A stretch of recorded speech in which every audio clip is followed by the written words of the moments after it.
കോഴിക്കോടിനെ നടുക്കിയ വൻ ദുരന്തത്തിൽ 56 പേരോളം ആശുപത്രികളിൽ ചികിത്സ തേടുകയും ചികിത്സയിലിരുന്ന ഒരു വ്യക്തി മരണപ്പെടുകയും ചെയ്തു എന്നുള്ള വാർത്തയാണ് ഈ മണിക്കൂറുകളിൽ പുറത്തു വന്നിരിക്കുന്നത്. പരിക്കേറ്റവരെ നഗരത്തിലെ വിവിധ ആശുപത്രികളിൽ പ്രവേശിപ്പിച്ചു. സ്ഥിതിഗതികൾ അതീവ ഗുരുതരമായി തുടരുകയാണ്.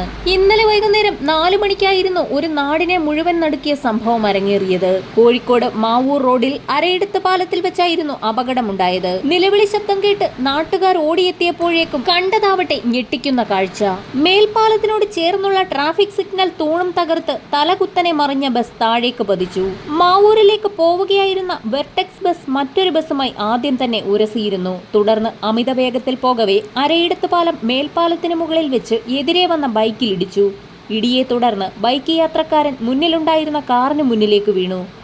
ബസ് ബൈക്കിന് മുകളിലൂടെ കയറി നിയന്ത്രണം വിട്ട് തലകുത്തനെ മറിയുകയായിരുന്നു.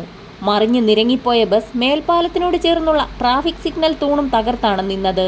അപകടത്തിൽ 56-ലധികം പേർക്ക് പരിക്കേറ്റു. തെറ്റായ ദിശയിൽ വന്ന 2 ബൈക്കുകളെ മറികടക്കാൻ ശ്രമിക്കവെയാണ് അപകടം നടന്നതെന്നാണ് ദൃക്സാക്ഷികൾ പറയുന്നത്. ബസിന്റെ മുൻഭാഗം പൂർണ്ണമായും തകർന്നു. ബസ്സിലെ ഡീസൽ റോഡിലേക്ക് ഒഴുകിയിട്ടുണ്ട്.